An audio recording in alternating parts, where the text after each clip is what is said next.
दोस्तों, आज की कहानी है चार मित्रों की। कहानी बहुत ही इंटरेस्टिंग है। तो चलिए कहानी को शुरू करते हैं। बहुत दिन पहले की बात है। एक छोटा सा नगर था, पर उसमें रहने वाले लोग बड़े दिल वाले थे। ऐसे न्यारे नगर में चार मित्र रहते थे। वे छोटी उम्र के थे, पर चारों में बड़ा मेल था। उनमें एक था राजकुमार, दूसरा राजा के मंत्री का पुत्र, तीसरा साहूकार का लड़का और चौथा है किसान का बेटा। चारों साथ साथ खाते पीते और खेलते घूमते थे। एक दिन किसान ने अपने पुत्र से कहा, देखो बेटा, तुम्हारे तीनों साथी धनवान हैं और हम गरीब हैं। भला धरती और आसमान का क्या मेल है? लड़का बोला, नहीं पिताजी, मैं उनका साथ नहीं छोड़ सकता, बेशक यह घर छोड़ सकता हूँ। बाप यह सुनकर आग बबूला हो गया और लड़के की तुरंत घर छोड़ जाने की आज्ञा दी। लड़के ने भी राम की भांति अपने पिता की आज्ञा सिरोधार्य कर ली और सीधा अपने मित्रों के पास पहुंचा।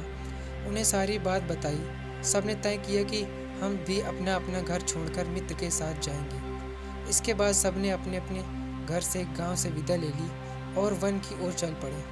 धीरे धीरे सूरज पश्चिम से समंदर में डूबता गया और धरती पर अंधेरा छाने लगा। चारों वन से गुजर रहे थे। काली रात थी।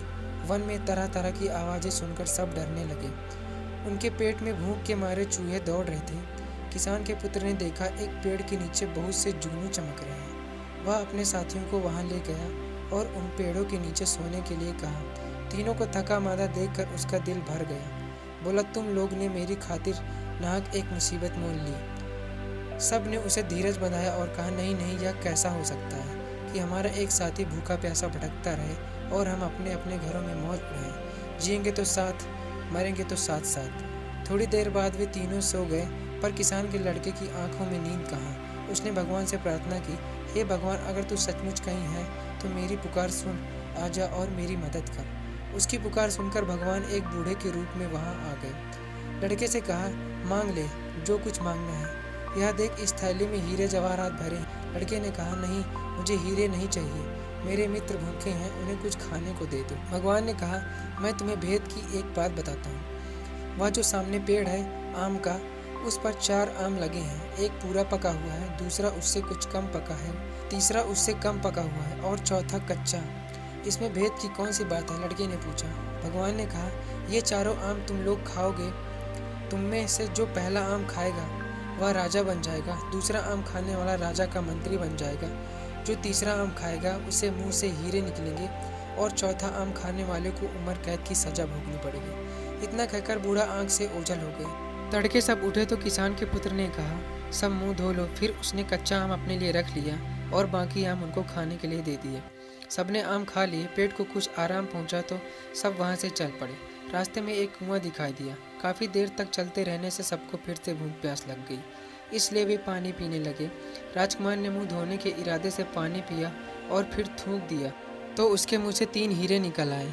उसे हीरे की परख थी। उसने चुपचाप हीरे अपनी जेब में रख लिए। दूसरे दिन सुबह एक राजधानी पहुंचने के बाद उसने एक हीरा निकालकर मंत्री के पुत्र को दिया और खाने के लिए कुछ ले आने को कहा। वह हीरा लेकर बाजार पहुंचा तो देखता क्या है कि रास्ते में बहुत से लोग जमा हो गए।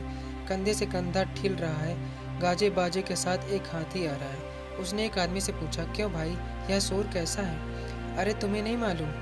उस आदमी ने विस्मय से कहा, नहीं तो। यहाँ का राजा बिना संतान के मर गया है। राज के लिए राजा चाहिए, इसलिए इस हाथी को रास्ते में छोड़ा गया है। वही राजा चुनेगा। सो कैसे?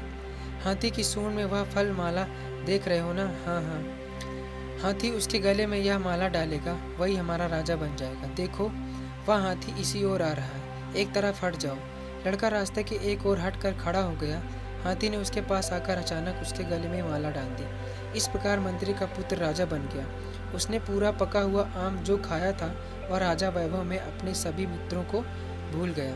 बहुत समय बीतने पर भी वह नहीं लौटा। यह देखकर राजकुमार ने दूसरा हीरा निकाला और साहूकार के पुत्र को देकर कुछ लाने को कहा। वह हीरा लेकर बाजार पहुंचा।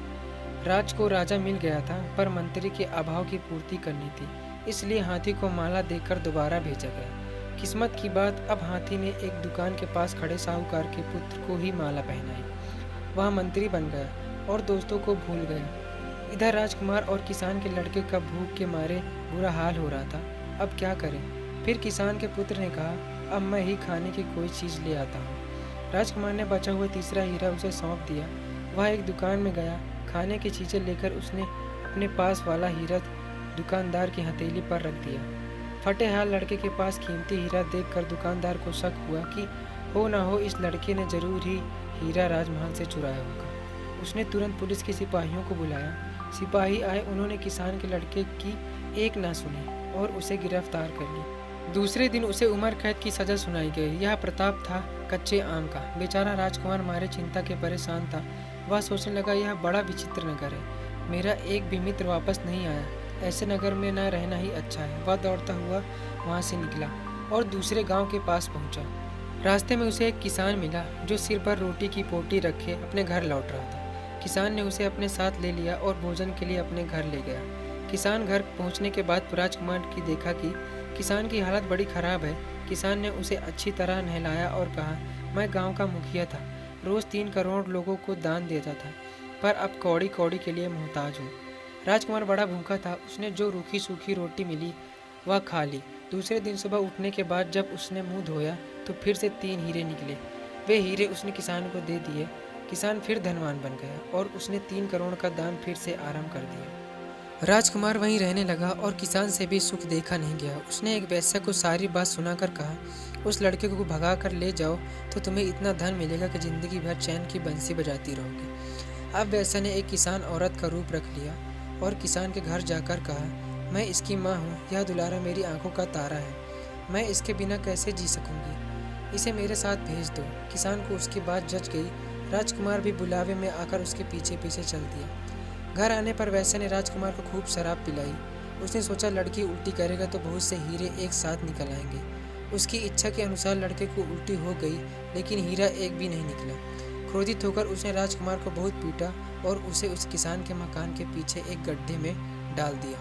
राजकुमार बेहोश हो गया था। होश में आने पर उसने सोचा अब किसान के घर जाना ठीक नहीं होगा, इसलिए उसने बदन पर राख मल ली और सन्यासी बनकर वहाँ से चल दिया।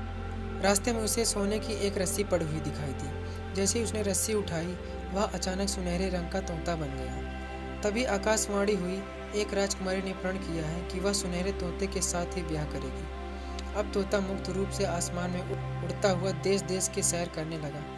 होते होते एक दिन उसी राजमहल के पास पहुंचा जहाँ की राजकुमारी दिन रात सुनहरे तोते की राह देख रही थी और दिन ब दिन दुबली होती जा रही थी। उसने राजा से कहा, मैं इस सुनहरे तोते के साथ ही ब्याह करूंगी। राजा को बड़ा दुख हुआ कि ऐसी सुंदर राजकुमारी एक तोते के साथ ब्याह करेगी, पर उसकी एक न चली। आखिर सुनहरे तोते के साथ राजकुमारी का ब्याह हो गया। ब्याह होते ही तोता सुंदर राजकुमार बन गया। यह देखकर राजा खुशी से झूम उठा। उसने अपनी पुत्री को अपार संपत्ति, नौकर चाकर, घोड़े और हाथी भेंट स्वरूप दिए। आधा राज भी दे दिया। नए राजा रानी अपने घर जाने निकले। राजा पहले गांव के मुखिया किसान से मिलने गया, जो फिर गरीब बन गया था। राजा ने उसे काफ़ी संपत्ति दी, जिससे उससे 3 करोड़ का दान कार्य फिर से चालू हो गया। अब राजकुमार को अपने मित्रों की याद आई। उसने पड़ोस के राज की राजधानी पर हमला करने की घोषणा की, पर लड़ाई आरंभ होने से पहले ही उस राज्य का राजा अपने सरदारों, मुसाहिबों सहित राजकुमार से मिलने आया। उसने अपना राज राजकुमार के हवाले करने की तैयारी बताई। राजा की आवाज़ से राजकुमार ने उसे पहचान लिया और उससे कहा, क्यों मित्र, तुमने मुझे पहचाना नहीं? दोनों ने एक दूसरे को पहचाना तो दोनों की खुशी का ठिकाना नहीं रहा। अब दोनों से मिलकर अपनी साथी किसान के पुत्र को खोजना आरंभ किया। राजकुमार को यह बात खलने लगी कि उसकी खातिर मित्र को कारावास भुगतना पड़ा। जब सब कैदियों को रिहा किया गया तो उनमें किसान का लड़का मिल गया। राजकुमार ने उसका आलिंगन किया और अपना परिचय दिया। किसान का लड़का खुशी से उछल पड़ा। सब फिर से इकट्ठे हो गए। इसके बाद सबने अपनी अपनी संपत्ति एकत्र की और उसके 4 बराबर हिस्से किए। उसको एक एक हिस्सा दे दिया गया। सब अपने गांव वापस आ गए, माता पिता से मिले। गांव भर में खुशी की लहर दौड़ पड़ी। कहानी पसंद आई हो तो वीडियो को लाइक करें और हमारे चैनल को सब्सक्राइब करें।